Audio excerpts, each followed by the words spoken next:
Well, thanks for having me. Appreciate Howard having me. It's an honor and privilege to be here. So, group of people I've known, several people in this room a long time, mainly Marshall. His brother and I went to college together and quite a bit older, but he was coming behind us not too far. But just privileged to be here. I thought when Howard and I started talking about me doing this, I was wondering, what am I going to be on target for what he wants?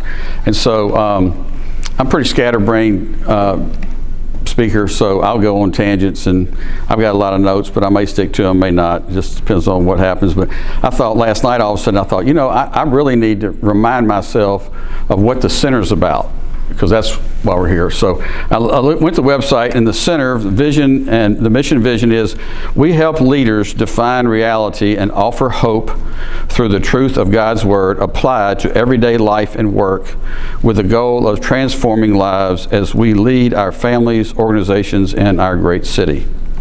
You look further and you see how are we supposed to do that, and it's through a kingdom mindset, diversity, and placing Christ at the center with all humility. Then I thought, okay, so let's dig deeper in the website and see why. It says, because we want to be influencers, innovators, connectors, and investigators through the lens we have been given by the words, life, resurrection of Christ. That's a paraphrase. So if you look that up, so that's what he said, but that's pretty much what it is. So hopefully all I'm going to do is encourage you today along that same path. And my goal would be that you walk out of here with 1, 2, or 3 nuggets. Nobody remembers everything somebody says ever. So what I told him about the irreducible momentum, Bruce Wilkerson went to Dallas and wrote a couple of things called the 7 Laws of the Learner, 7 Laws of the Teacher, and it's really good stuff. And one of the things he said is, you want to get people walking out with an irreducible momentum of what you were talking about. So hopefully you'll pick up a couple of those. So I came to Christ as a culmination of a lot of things when I was in high school. The influence of my present wife, because we met in the 3rd grade. She's had a lot of influence on me my whole life. First Evan was an influence on me. Young Life was a big influence. I grew up, a lot of people called us Episcopalians. My dad called us Whiskeypalians.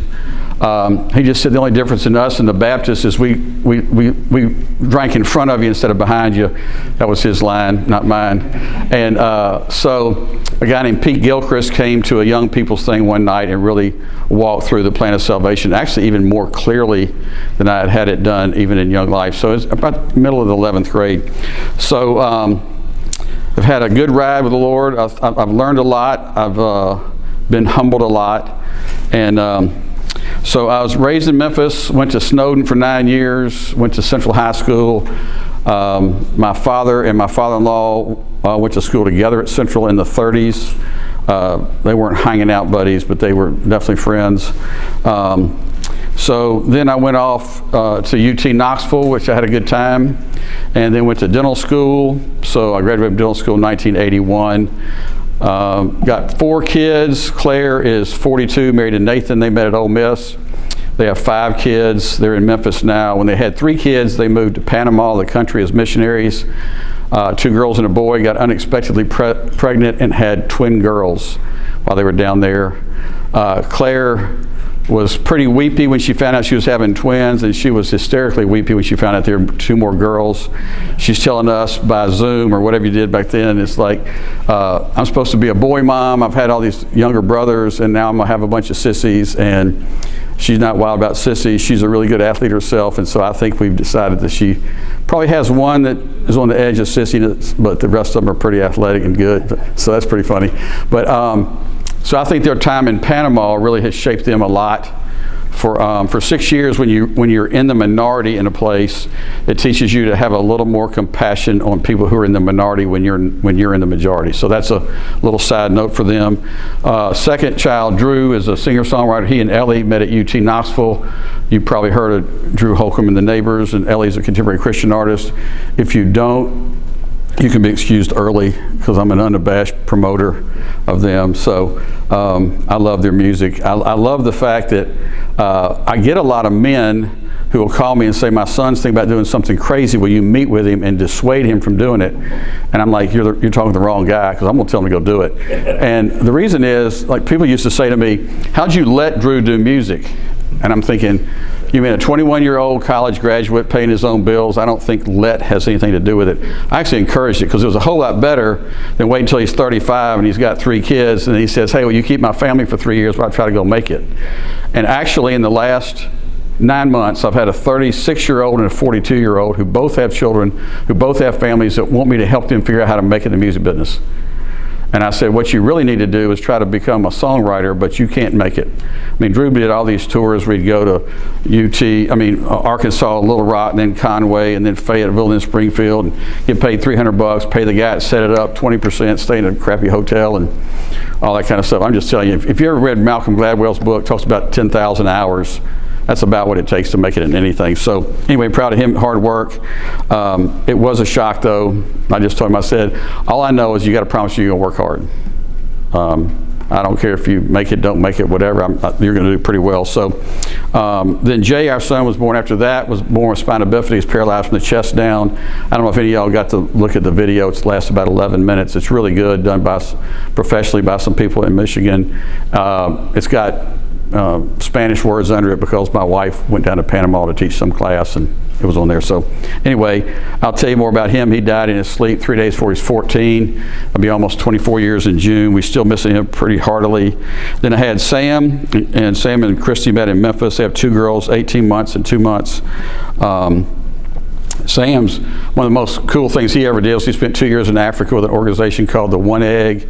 And what they did was they built these chicken farms, and then they would take half the eggs and sell them in the marketplace, and the other half the eggs, they'd hard boil them and give them to all these child care centers.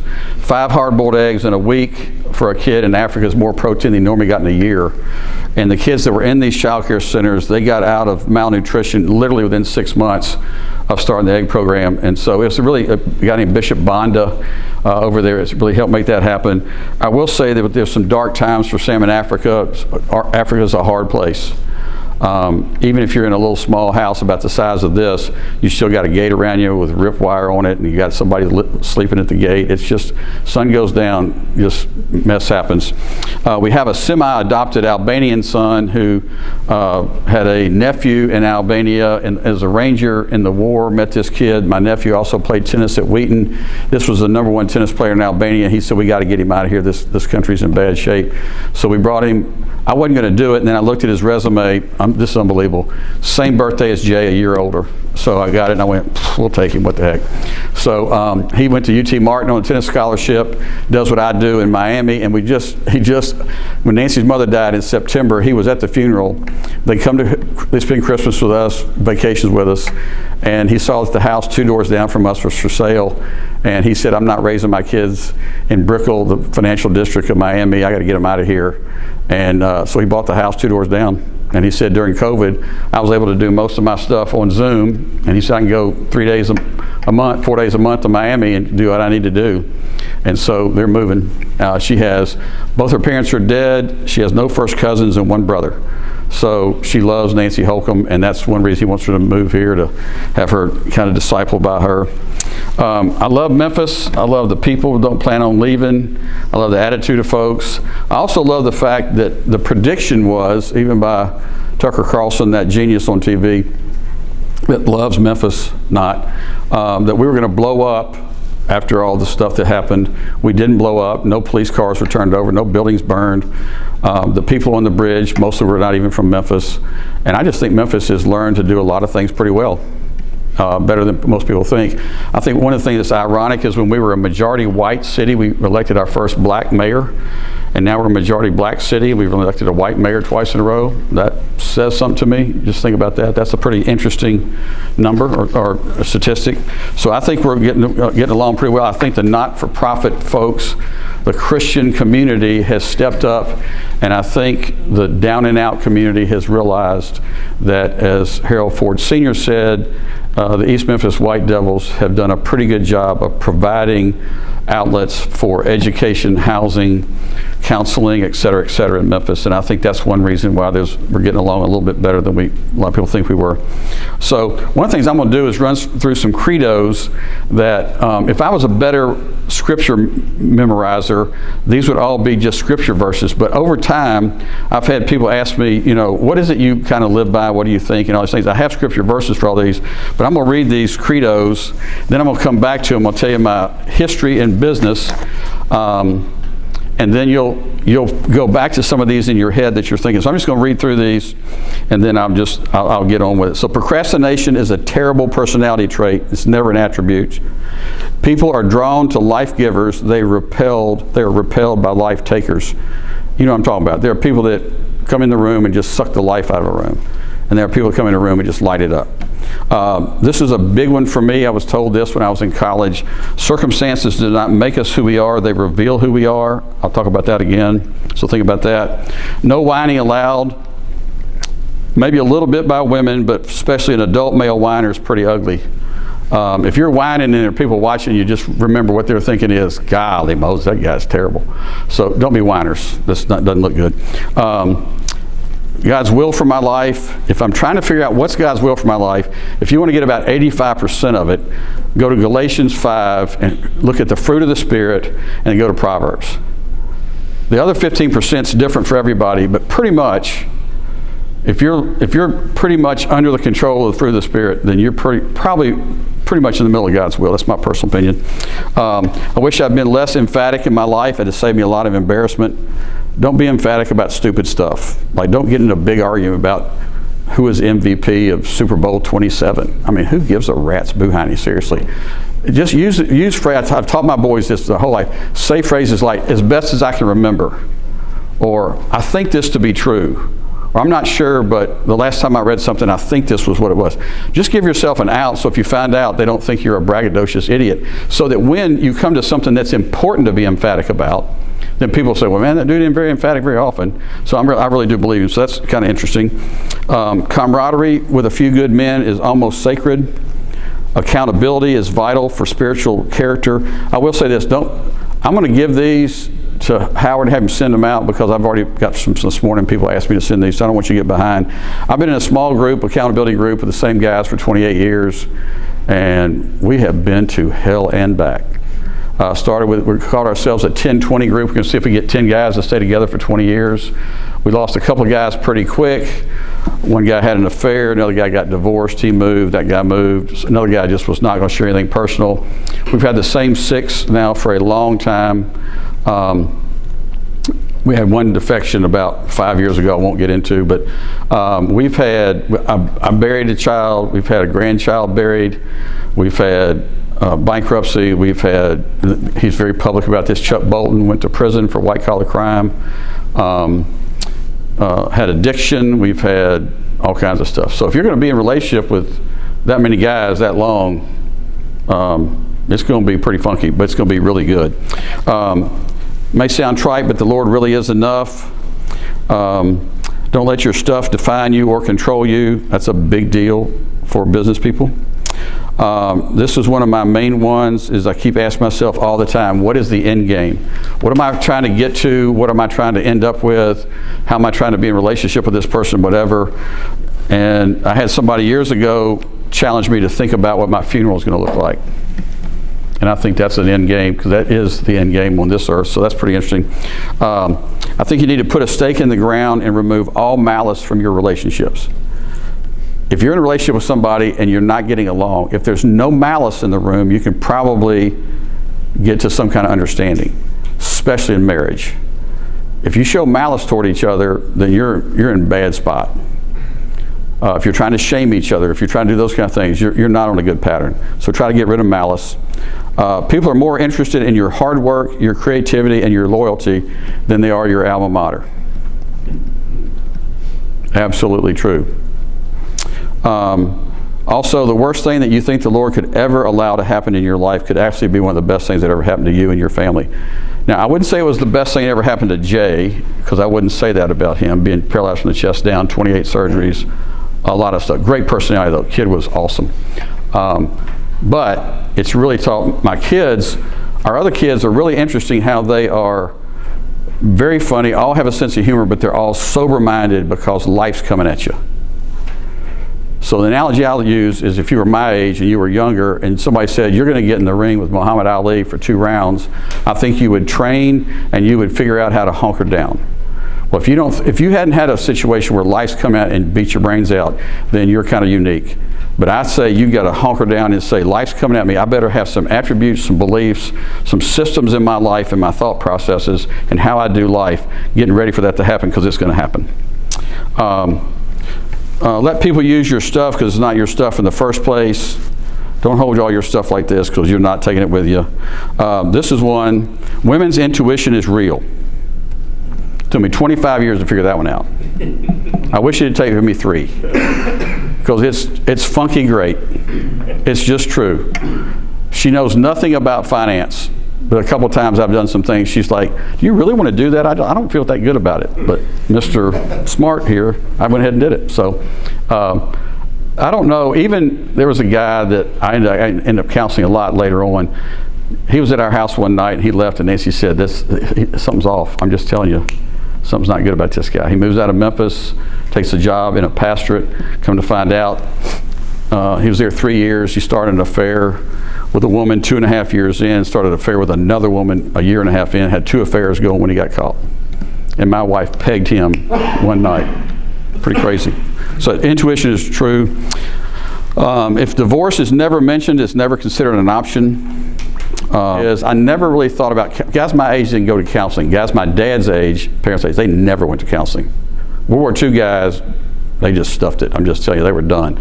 But what I realized is if you have a nice car and it starts clicking and making a bad sound, what are you going to do? Go get it fixed. If your marriage is clicking, you ought to go see a counselor.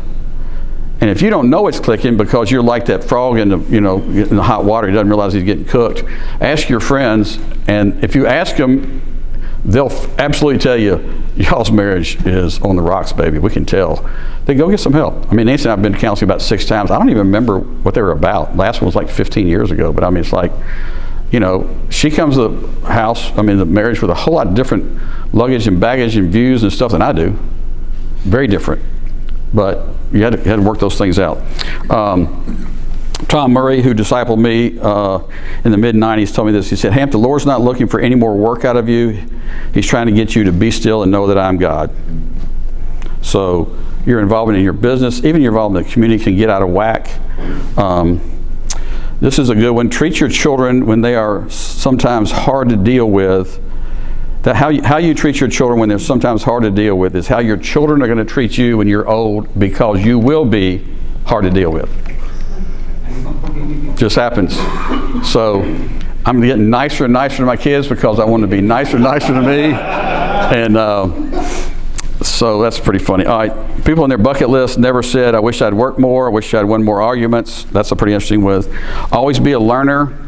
If you're not going to marriage conference, children's conferences, family conferences, business conferences, all those kind of things to expand your brain and learn what you don't know, then you're missing out. And if you don't like traveling, that's kind of a mistake, but you ought to travel to some of these things. You hear the guys doing a marriage conference someplace, just go get in a hotel with your spouse and have a good time.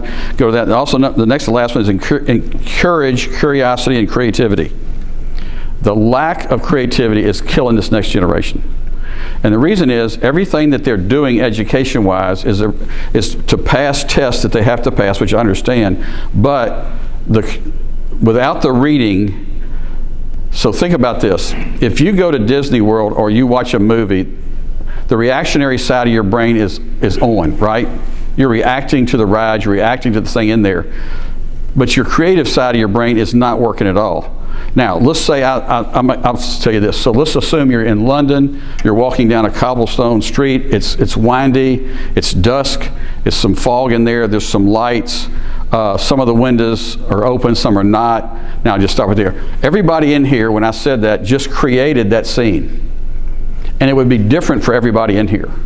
But your brain's working when you're reading differently than you're reacting. So just think about that. It's also, it's good to play Pictionary and all this kind of stuff with your kids, because what happens to a kid in school is he draws a picture of something and the teacher says, what is that? And he says, it's a pony. And she goes, no, it's not. This is what a pony looks like. Now, the next time that teacher asks that child to do something in front of the class, what are they going to do? I'm out. You're not making a fool of me. You don't like my ponies, I like my ponies. So my creative side just keeps getting crushed and crushed and crushed and crushed. In the business place, in the marketplace, we need creativity. So we just can't keep crushing it. And the last one is be a resource provider for people. You hear somebody needs something, go provide it for them. You're going to die with a little bit of money, everybody in here. So, I mean, if somebody needs something, you hear about it, go take care of it. It doesn't always have to be like, well, they ought to be able to do that for themselves. Figure out resources for people, be a connector of people. All right, so those are those things. And I believe those things pretty heartily. All right, so Howard asked me, he says, what has God shown you in the ups and downs and changes in your career? So, I'm kind of y'all ever seen that poster that's the Doors of New Orleans? It's an architectural poster. So I'm the careers of Hamp, Holcomb, so pretty interesting. Anyway, so growing up, I jerked sodas, cut grass, washed windows, totally middle class, never had a car given to me, that kind of stuff, through newspapers. So I was always trying. My dad was like, dates aren't worthwhile if I have to give you the money. So I do remember one time riding the Pippin for the 4th time with Nancy, and I'm like going, every time we ride this Pippin is 1 hour of jerking sodas. I mean, I'm done with this Pippin thing. But she kept saying, can we do this again? I'm like going, here's 2 more tickets. It's pretty funny. Anyway, she didn't figure that out. Anyway, so I'm in high school, and I'm thinking, I live in Midtown near the zoo, and most of my friends' dads are physicians. So I'm thinking I want to be a surgeon. And then all of a sudden, about the 11th grade, what I realized is none of these guys are around. Looking back, it was 2 general surgeons, 2 orthopedic surgeons, 2 OBGYNs, and 3 neurosurgeons were the parents of most of my friends. And I never saw these guys. Now, Nancy's dad was a general surgeon. She had a brother 1 year younger than us, really good athlete, and I saw Nancy's dad at afternoon basketball games every once in a while, and nighttime ball games at Central a lot, basketball too, but I didn't see these other guys. One guy I spent the night with probably 26 times. Dad was an OBGYN. I literally had dinner with his dad twice. So all of a sudden, I had 2 friends whose dads were dentists, and they were at everything. I'm like going, okay, let's don't be a moron here. Let's just do this. And so Nancy's brother was in dental school, one of her brothers. One of his brothers was in med school, one was in dental school. He said, why don't you go to dental school? So I went to dental school. This is why you need to be mentors to people, because I didn't have anybody talking to me about what I really liked. And then I got out of dental school in 1981. In 1986, what I was lacking was camaraderie. If I'd had a good mentor, I'd have been told, well, there are such things as anesthesiologists, dermatologists, pathologists, people that work for the hospital and have a lot of camaraderie, which would have been fine. I could have gone into the bond business when I was younger and had the camaraderie. So anyway, I think about that and think about, God, if I can get somebody to really think about what they like and what they don't like. So anyway, we had our first child when I was in dental school, got out in 81, then we had Drew, and we're clipping along now, and then all of a sudden, bam, Jay's born. So one of the things that's interesting when you've trusted the Lord, for the last, I wouldn't say all my life, but I'm talking about like 16, 17, now I'm like 28, 29, and things have been going pretty well. So I'm not bummed about much, but then all of a sudden you have this kid that you're thinking, if I go to sleep and dream that reality is a dream, and I wake up and know reality is reality and it's not a dream, I don't want to go to bed. Because this is too funky. This doesn't happen to people like me. I'm a good old boy. I did what I was supposed to do, blah, blah, blah, etc. And then we were down at Le Bonheur. About 50 people down there. It was crazy. But I didn't get back to Baptist East until about 1 in the morning.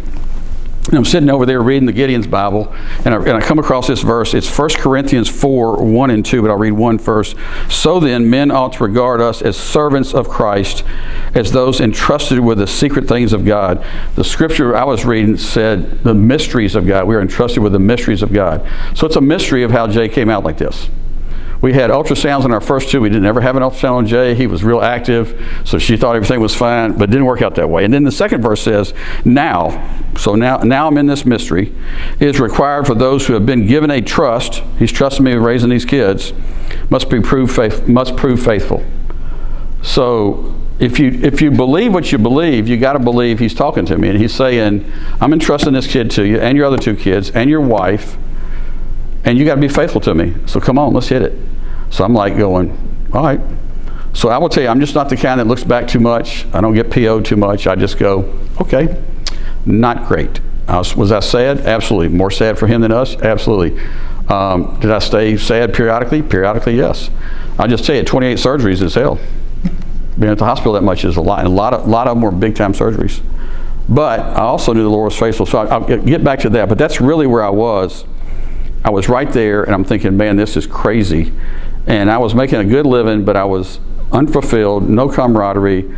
And so I got sponsored, and I got my securities license in 1986. I got my insurance license in 87, got my commodities license in 88, compressed my dental practice down to 17 hours, and just got busy.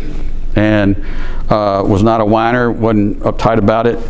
I was teaching Sunday school. Nancy was an incredible ladies Bible study leader. So we were pretty involved.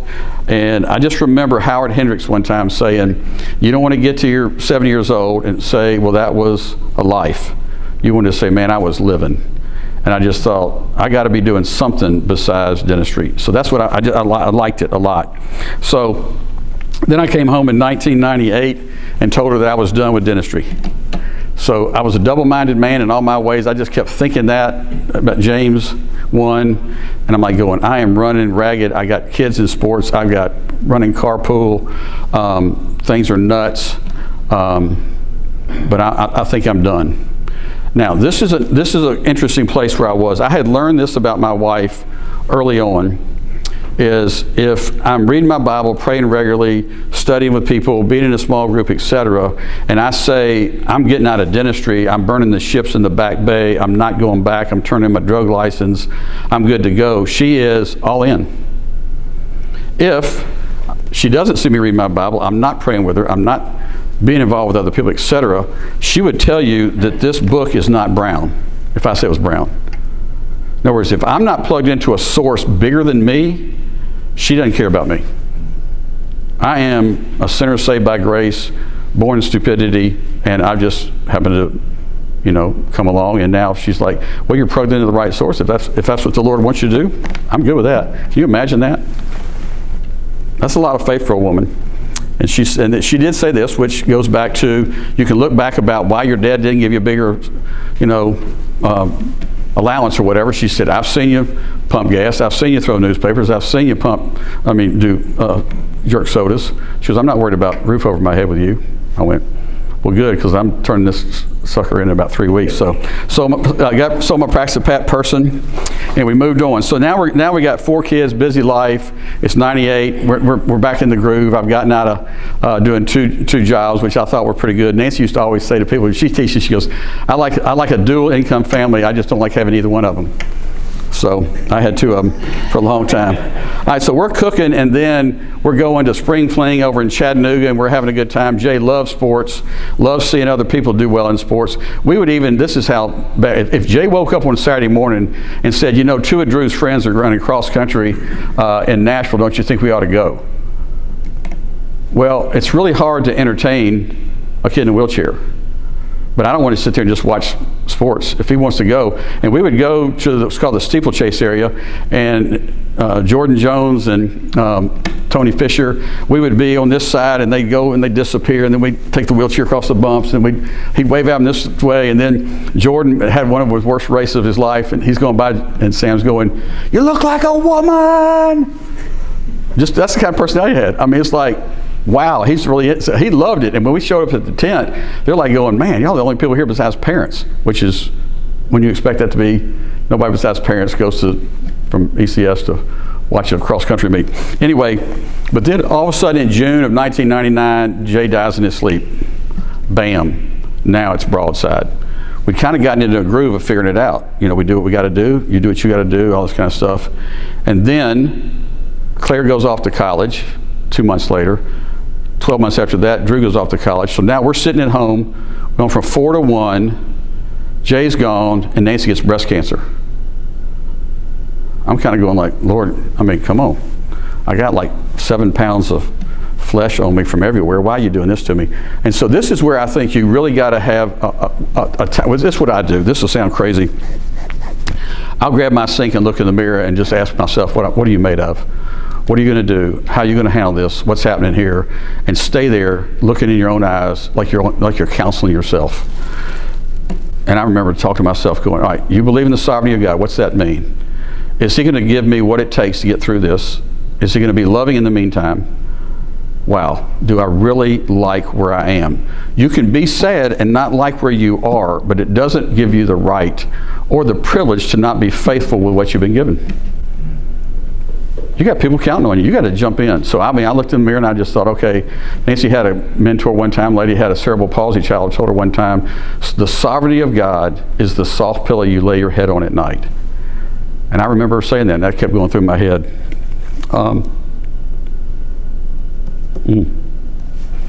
But I will tell you, it's not easy. I remember one of the best things anybody ever said to me, and I tell this to people who've lost children or lost their spouse, and I can't remember who told me, but I told it to literally 200 people, is the pain does subside, but the longing never ceases. And the pain has definitely subsided, but the longing doesn't cease. And we were in Panama probably 6 years ago, and we were watching the ships, and the Panama Canal Zone is really cool if you ever get to go. It's just you're in amazement watching how this thing works. And so we're in these little stands, and we're looking down, and all of a sudden, all of our kids are looking to the right and not with their spouses. So Claire's that way, then Drew, perfect gap where Jay would be, and then Sam. And so I looked at Nancy and I said, would he have been the tallest, the shortest, the curly-headedest, the stoutest? And then I told her, I said, I need a Diet Coke, and it's not near me. I'll be back in a while. And I left, got a grip on myself, and just realized that that's just the cards we were dealt. So now, good thing is she didn't have a mastectomy, single or double. She had a lumpectomy and radiation, which is not near as bad as some people have had it for sure. And we go through that. Then about a year later, she starts really feeling bad. So now we're sitting here, we got one child at home. Then all of a sudden she's feeling really, really bad, and we start going to doctors in Memphis. And she has thyroid issues. She has her thyroid removed and does kinds. And then everybody wants to put in. 3 of the 4 doctors we went to in different specialties were friends of mine, and everybody just said she was depressed. She's lost a child. Kids go off to college. She's had breast cancer. She's depressed. So she said, well, I'll take any medicine you want, but I'm sick. So finally we ended up going to Mayo, and to go to Mayo 3 times. You'll be real familiar with this now, but there was not any familiarity with this in 2002. She had celiac sprue, which is disease which is about gluten. Well, now every cereal box has got where it's got gluten in it or whatever. And, you can go get gluten-free pasta at different places, things like that. But she was really sick, and what it was malnutrition. So if you can imagine a movie about a concentration camp where everybody's on malnutrition, she was heading that way. It was so weird. I didn't even know this girl. She was having about 19 visual auras a month average, and all these doctors are looking at her eyes, nothing wrong. It was malnutrition. So the villi in your intestines would cover a tennis court, and the doctor who figured it out said that she only had about 1/2 of a tennis serving area that was working, and the rest of it was laying down. If you've ever gone trout fishing, you'll notice that where the stream's going this way, the grass underneath is laying down. So all her villi, the gluten locks it down, and it doesn't sit there like a brush for your shoes and pick up nutrients. So it causes malnutrition. And I mean, it was like, guys said, you'll start feeling better in 4 to 6 weeks. You'll feel a whole lot better in 5 months. And I'm telling you, she was back to herself in about 3 months. It was phenomenal. But for a period of time, it was terrible. I'll tell you men this, I believed in her the whole time, which has been great for me for the last 20 years. Because we go to a doctor, they would look at me like, she's depressed, all that kind of stuff. And I go, I've known her since I was 8. We had a child for 14 years, a lot of issues, a lot of things going on. She never needed antidepressants then. If you need antidepressants, that's fine, but she didn't. She was sick. So the fact that I stood up for her has boded very well for me. My cup is pretty full on believing her, which is a pretty good thing to do. So now we get to the place where now we're just trucking along again, and then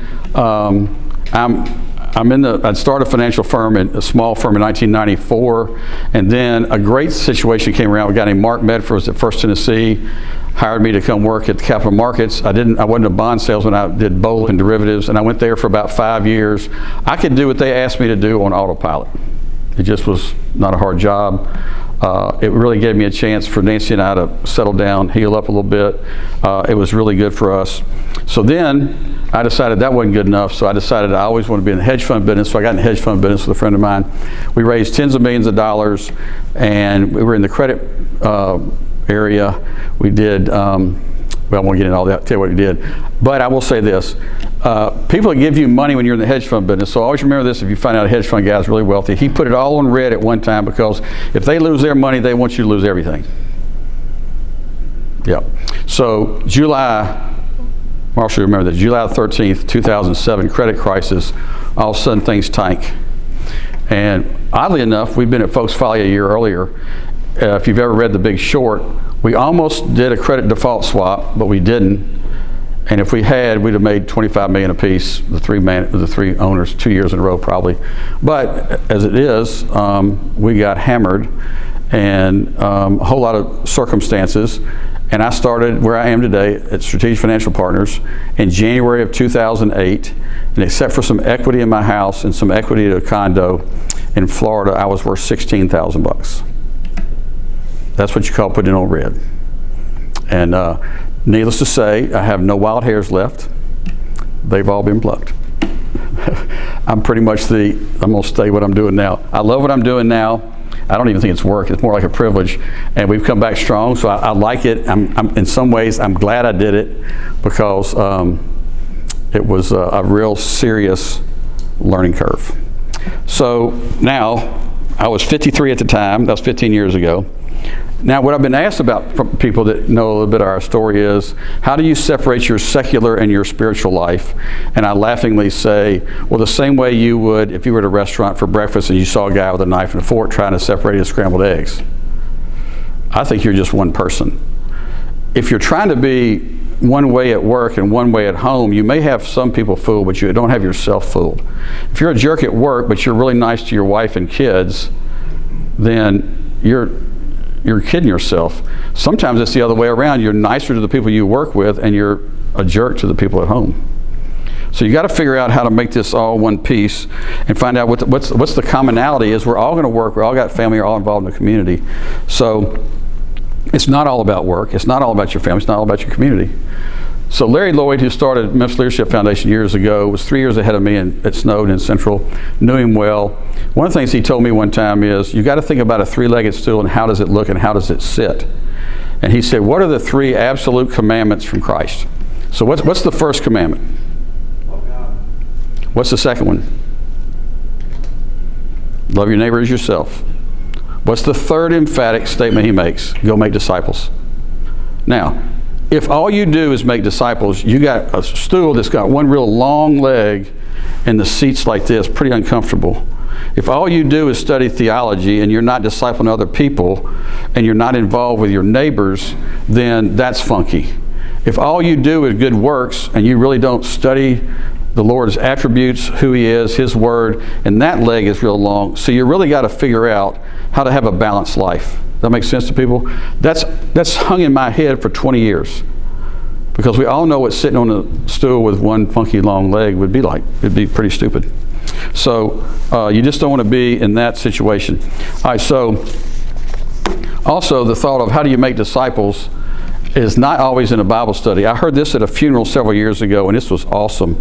This guy gets up. His dad was one of these World War II kind of guys, age-wise. And he said, you know, my dad didn't talk a lot. But he taught me a lot about leadership because I watched him lead our family really well and lead others really well.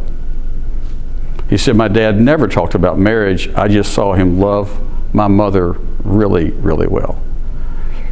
And then he said, my dad never talked about grace, but my dad sure was gracious to a lot of people. He could have sat down. And I would say this, if any of my children say those things about me, I'd be pretty good. I wouldn't have to have much else said. So again, what's the end game? I do want them to think I was a good leader. I do want them to know I love their mother. And I do want them to know that I believe in being gracious to people. So now, where am I now? Got a great wife. She loves me dearly. We get along extremely well. Been married 46 years. Got a great relationship with my kids. All of them. Got 10 grandkids. Involved in the community in a lot of different ways. Like being on boards. I'm cutting back on being on boards. I've told 2 boards no in the last 3 months. And I told them I'm now become a rabbit on boards. So let me tell you what that means. A turtle is a guy who stays with the ministry, just keeps coming with it. He comes to all the board meetings, comes to all the committee meetings, turns in all his paperwork, reads everything he's supposed to read. Mr. Rabbit now is in the briar patch. You need me, I'll pop out, give you a little consulting, tell you what I think, whatever, then I'm going back in. I got too many grandkids, soccer games to go to, things to go to. I paid my dues. I'm not saying I'm out. I'm just not going to do the everyday thing anymore.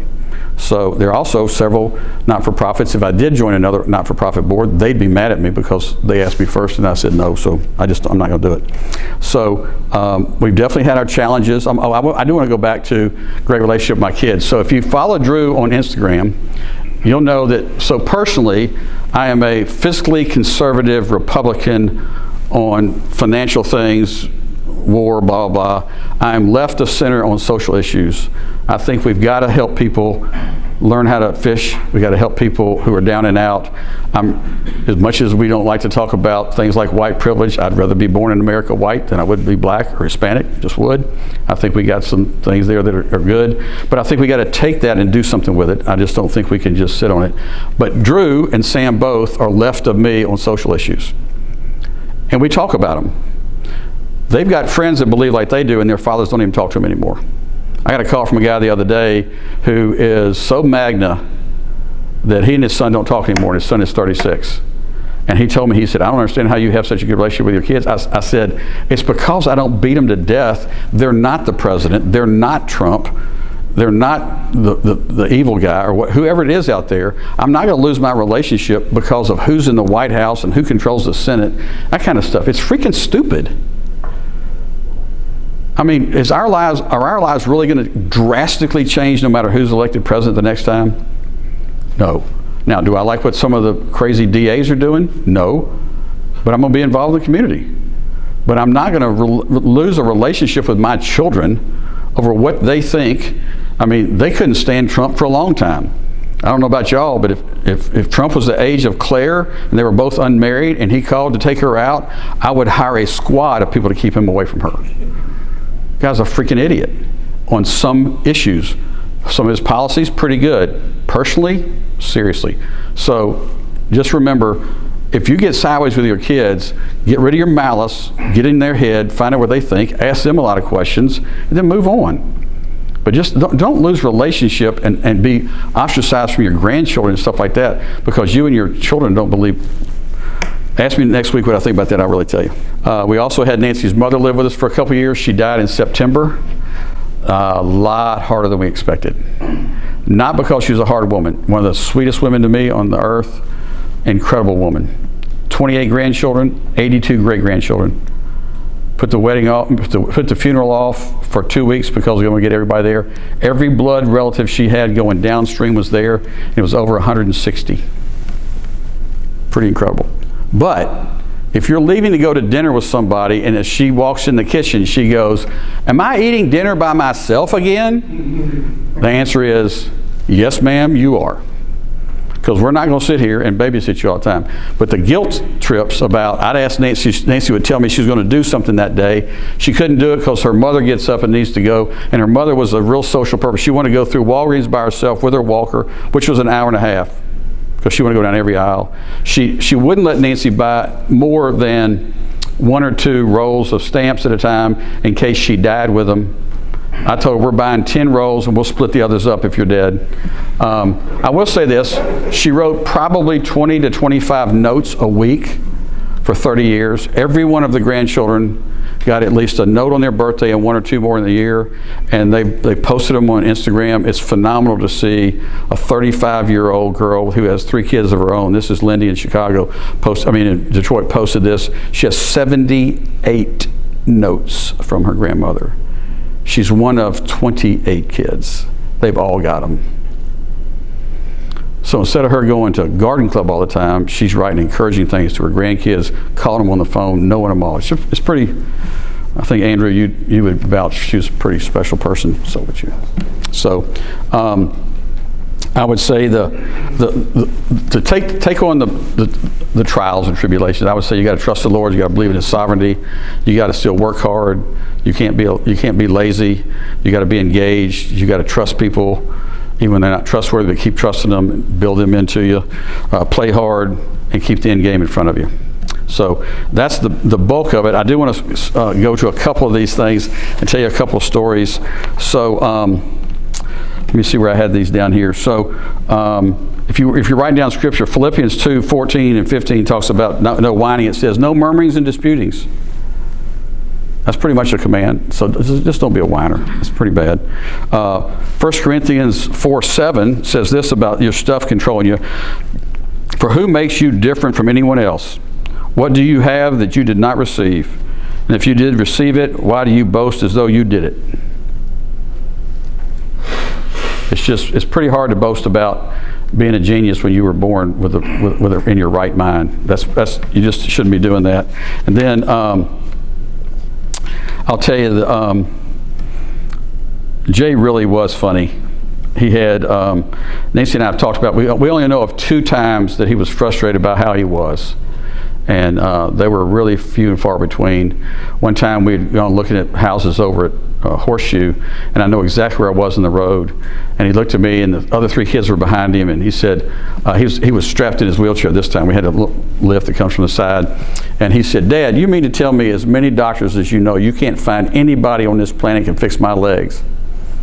And all of a sudden, Nancy's staring straight ahead, tears streaming down her face. I look back, all 3 of the kids are squeezed to the part where they can see me in the rearview mirror. They're seeing how I'm going to answer this. And I just said, Jay, I'll tell you, man, if there was anybody on this planet to fix your legs, I'd have you there tomorrow. This is just what God's got for you, and this is reality of what we're dealing with. We're going to do the best we can. So whenever he got mad about something, he reached down and grabbed his pants. And so his legs were limber. He took his pants leg and hit the door with his foot 3 times. Bam, bam, bam. And kind of threw his pants down, the leg down, staring out the window. And there's about 20 seconds of silence, which is an eternity. Then all of a sudden he goes, so, where are we eating dinner? Man, he got it out of his system. It was just like, wow, I'm good to go. So I just think that when I look at his life and how he looked at it, we would take him out to Doolin's, the sports academy place. And Doolin liked him because he was funny out there, and he would answer the phone and stuff, but he would get behind batting cages, and he knew a lot about sports.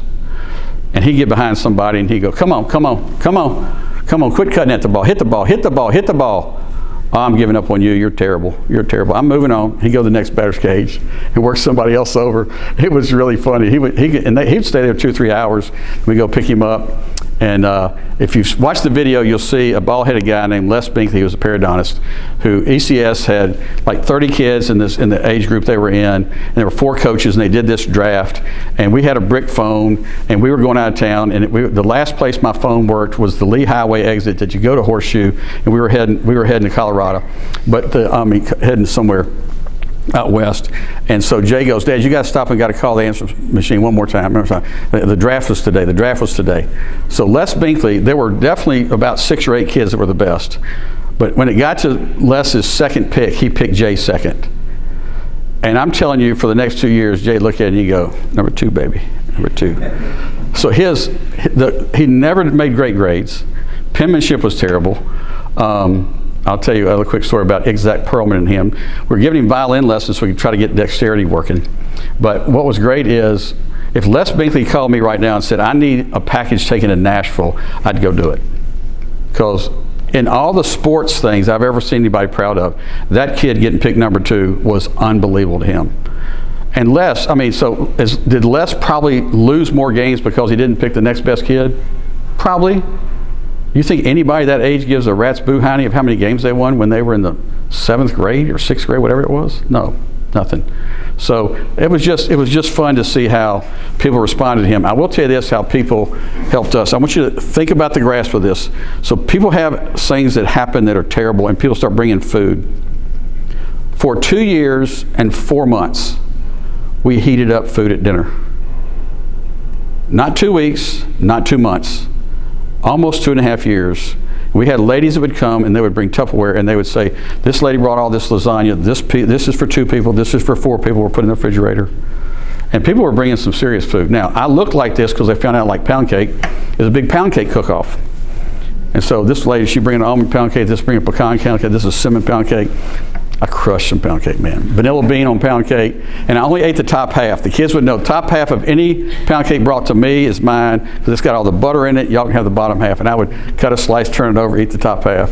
That's what I did. So, anyway, I think that my life with those kids has been fun. We get along really well, and I like work. Like I said before, it's a privilege to me. I'm helping people decide about how much money to give away, how to leave stuff to your kids. Equal's not always fair, fair's not always equal. What to do with their money, how to use it best, how to be involved in the community, not to sit on their laurels. And I just like that. So I've got a great team. These guys do all the hard work. This part's not true, but I come across as the pretty face of the group. So I'm the rainmaker.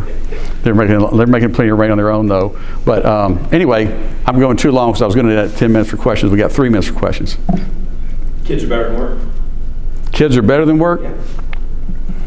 What'd you say? I don't know, man. I love work. That's the problem. But I will say this. Nancy, Howard Henry said this too, and I've done this aggressively, is I used to work about 45 hours a week, and then 7 years ago I got real sick, had a burst colon, I had a bag. You ought to try it sometime. I pooped in a bag for 3 months. It's really cool. That's that's the most sarcastic thing I've said. But for 3, 4, 5 months, I was not able to do much anything. The medicine had my head all jacked up. I wasn't thinking good. I was not happy about that. I probably had more personal issues with my brain not working than anything that's ever happened in my life. I just thought, I'm going to be an ornament. People are going to wave at me, because Nancy would have a girl come in at 9, she'd go back to study, and they'd talk, and then she'd leave at 10:30, another girl come in at 11, and they walk by and they go, "Hey, Hamp, how you doing?" I go, "Hey." And I literally couldn't watch TV with the sound on, because I couldn't keep up. I watched I've seen that dude put in so many tree houses and all the house shows. I watched all the John Wayne movies without volume because I know what's happening. But I couldn't, if I read 3 paragraphs, I'd have to go back at 2 and 3. I couldn't concentrate. And then a pharmacist friend of mine, I told her all the medicine I was on, had a satchel around me, IV still hooked to me for 2 months. She said, "Yeah, man, that medicine will jack with your head." So I'm just glad I got most of my brain back. I didn't get all of it back. But I just think that when you're going through life and you're looking at things that are happening to you, the part about work that I like is I like to helping people. So it's not really, I don't see it as work. I love hanging with my grandkids. My children want Nancy and I to start doing seminars for grandparents. These grandparents that say things like, "Well, I raised my kids, I'm not going to help them." I'm like going, "You're missing out." Our grandkids think we hung the moon. I mean, we took 6 of them for 3,700 miles 2 summers ago, all the way to Colorado in the car, went to Six Flags and went to Mesa Verdes and went to Santa Fe. And grandkids are like labs. You can't tick them off. They just keep coming back to you. It's awesome. They think you're cool. And so Nancy even says, "I don't even know if I love my kids how I feel about my grandkids." So we'll do anything for them. And we'll travel a long way to go see them. And if you believe, I mean, you drive all the way to Nashville to watch a 6-year-old play hockey. But he knows I was there. I'm sitting here going, "This is pitiful." But you know, they had a good time, and he looked at me about 60 times. And so that's what was important, was I was there. We pray for us. Lord, thank you for attentive hearts, minds.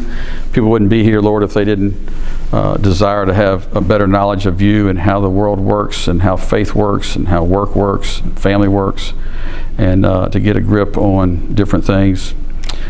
Thank you how you've blessed my life in so many unbelievable ways through people that have poured into me, and to conferences I've learned so many things from, or just circumstances or Bible studies or mentors or people who have come alongside Nancy and I in so many ways that it's really hard to even fathom.